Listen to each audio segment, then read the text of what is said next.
wing coasters, wooden coasters, and all sorts of scary monsters. I'm Rollercoaster David, and this is Coasting into Toverland at Halloween. Toverland is a fantastic Dutch park in the south of the Netherlands, and in my opinion, it is one of the best Halloween events in the world. The atmosphere and visuals it creates is just incredible. I visited the park at Halloween last year, and I couldn't wait to go back again this year to experience it again. So today we're here at a slightly damp but very spooky Toverland. Before we get down to the amazing Halloween stuff, let's have a quick look at the park's coasters. Fenix is the newest coaster here, and opened just last year along with an amazingly detailed area called Avelon. It's a B&M wing coaster, and it's great fun. It starts with a short dark ride section with a big animatronic before you go up the lift hill, and at the top of the lift hill there's a right turn which keeps you at height to give you a great view of the park. You get a short time to appreciate the view before you plunge into this inversion and soar over the water in a big airtime hill. The rest of the ride consists of an Immelman inversion. After that you enter a helix around some standing stones before going through a zero-G roll over the water. The ride ends with a few final turns and helixes before you hit the brakes and it's all over.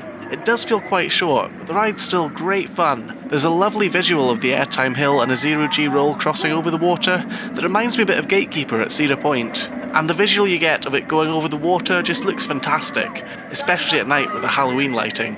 Watching this coaster disappear and emerge from the icy blue fog that fills the area almost seems magical, as the coaster swoops gracefully all around the Avelon area. Speaking of the Avelon area, it's incredibly beautiful and well designed. It's almost like you're walking in a village from The Lord of the Rings or another fantasy world. We visited a really nice restaurant for lunch, and were pleasantly surprised to find that the detailing inside was just as impressive on the outside, with lavish decorations and a real log fire. The food was pretty good too. The area also contains a boat ride, with a rather impressive dark ride section that was really nice to do after lunch. If this is an indicator of where the park plans to go with its theming in the future, I can't wait to see what they add next. The other standout coaster at the park is Troy, a GCI wooden coaster with a fantastic airtime-filled layout. It flies through the track at speeds of up to 54 miles an hour and has a blistering pace with plenty of floater airtime and all sorts of twists and turns as the track crosses over and under itself. Like several other GCI coasters, it has a high-speed fly-through of the station that helps to add to the excitement when you're queuing up to board, as the train thunders through the station with riders screaming on board. The coaster also looks fantastic at night, where it's lit up in red and blue lights, and it gains added fire effects, making for an awesome nighttime ride. During their Halloween event, they actually renamed this coaster to Destroy, which is a quirky little touch that I like. There's also quite a lot of theming throughout the area too, including a giant Trojan horse that looks particularly impressive at night.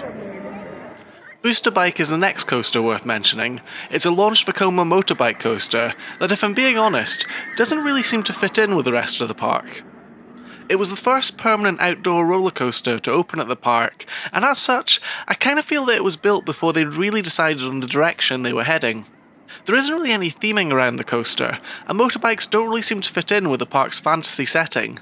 Don't get me wrong, it's still a fun ride and gives a different experience to any of the other coasters in the park, but I do wonder whether they could re-theme it to something like dragons, so it would feel more like a part of the park rather than a random motorbike ride in the middle of a world of fantasy. A much better fit for the theming is Dwervelwind, a Mack spinning coaster, which is a lovely themed station and onboard music. The queue line's nicely landscaped, and the ride itself is quite enjoyable, with the occasional floaty airtime section mixed in with the spinning. It was also one of the first rides to become engulfed by the thick Halloween smoke that began at twilight, and it was lit up really nicely at night too. Whilst we didn't get a night ride this year as there were too many other things to see and do, I imagine it would be a pretty good ride in the dark. The final coaster they have is an indoor family coaster called Two's Express. There's not much to say about this one, other than it's in a large indoor section of the park, which makes for a nice break when it's raining. The same area also contains a few rides, including a rather pretty carousel, and there's also a German beer garden, which is a decent selection of beers to try when you need some downtime between rides. The indoor section also houses the entrance to Blitzbahn, a bobcat-type ride that's well worth riding. Unfortunately, because each cart only holds a maximum of 2 people, the queue tends to move rather slowly. However, the park has tried to work with this by having a detailed and interesting queue line, with all sorts of strange contraptions spaced throughout it. Now that briefly covers the main rides at the park, but the real reason I went to Toverland this year is the Halloween event. Halloween atmosphere and lighting at Toverland is what really makes the event special. The park starts to fill up with a spooky fog at twilight, and the way the fog is lit and hides the spooks that lurk within is amazing. I've yet to be to another Halloween event that has as good an atmosphere as Toverland. Busch Gardens Williamsburg or Knott's Berry Farm probably come the closest, but the way Toverland uses fog, the park's natural scenery, and the lighting just set it so much higher than any other Halloween event. By day, the park's scenery looks fantastic, but at night, it just becomes something else entirely different. Prior to the Halloween haunts starting properly, there's a parade of all the different creatures set to inhabit your nightmares. One thing that I particularly like is the originality of the monsters and the mazes and the scare zones. Most parks, when they do Halloween, will fall on the usual horror tropes of zombies, clowns, cannibal hillbillies, or vampires, and whilst these can be fun, the originality and creativity that's gone into Toverland's monsters is something truly special. The park is split up into several themed areas, and a lot of thought seems to put into what creature should inhabit which zone at night.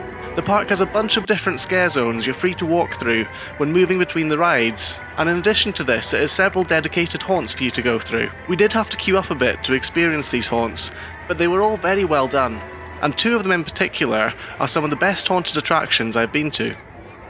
The first haunt we did was Dollhouse.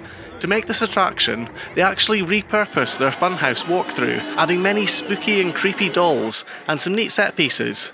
I was half expecting to go through the funhouse obstacle course whilst getting spooked by these creepy dolls, but as this would probably be a bit of a health and safety nightmare, what they actually do is turn off a lot of the obstacles that are usually on the floor and have you walk for the most part on stable ground. The next maze we did was a fantastic one called Fear the Woods. This was definitely one of the highlights of our trip, and probably the scariest maze my friend Alicia had done. She actually had to take a seat to recover after escaping. It makes fantastic use of darkness, camouflage monsters, claustrophobic sections, well-paced jump scares, and it makes for a very intense haunt. By the time we finished these mazes, it started to get dark, so we headed outside into some of the unique scare zones to make our way to the next haunt. Shadows of the Sea has to be one of my favourite scare zones at any park. The way they utilise the surrounding rocky environment and waterfalls, along with a thick smoke that's lighted blue and green, make for an absolutely amazing zone. Plus the monster designs are unlike anything else I've seen at a park, featuring all sorts of terrors from the deep. The costume designs look simply amazing, and they hold up just as well in the light as they do in the dark. There's so much detail put into them that most people probably wouldn't even notice, such as shark fins on the backs of the actors, or octopus tentacles snaking around the middle. The area around the wooden coaster Troy already has some theming, including a giant Trojan horse, but the way it looks at night is just fantastic. Add to that the zombie Trojan soldiers walking around and jumping out at you, and it makes a great spectacle. In the new Avelon area, there's some really chilling horrors to be found in the form of Morgana's Frozen Souls, an area lit in cool blue and white lights and containing an ice witch, like some twisted version of Frozen. Fortunately, the cold never bothered me anyway, so I was able to escape unharmed and take on another of their mazes, a haunted walk in the woods through the Witch's Forest. This was actually quite a long maze, and set in the woods on the outskirts of Toverland. There's a great atmosphere and some good scares to be had in the dark, shadowy woods, with some nice scenes, including a witch being burned and one cackling by a candlelit cauldron. Unfortunately, the maze is let down by its ending, which is just a very long walk through a darkened, fenced area, without really anything happening in it. Trapped is another new maze this year, and was one of the best haunts I've done. I use the word haunts, mazes and walkthroughs pretty much interchangeably to mean one of these set areas you walk through, usually along a very much predetermined route, but this one is genuinely a maze. It's set in the park's hedge maze, and to make matters scarier, it's filled with smoke, red lights, oil drums, and scary rat people which stalk you down as you try to escape.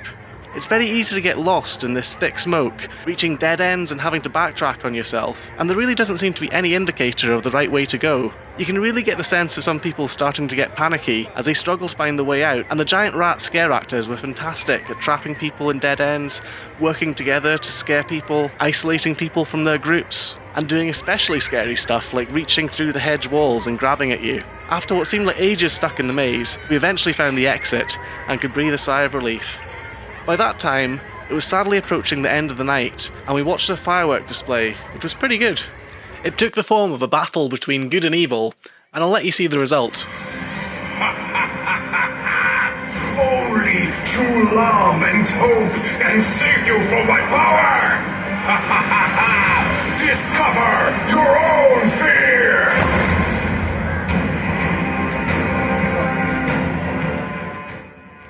With the current political environment in the UK lacking nearly all hope, I figured we may be done for, and would be destroyed by the copious amounts of fireworks wielded by the evil.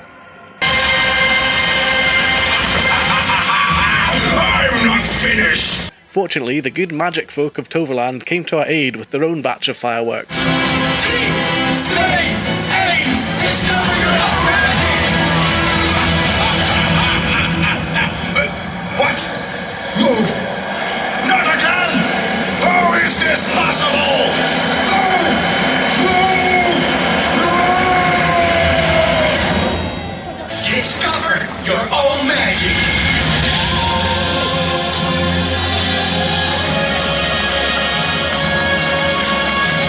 With the big evil successfully vanquished, it was sadly time to leave Toverland after having such a fantastic day.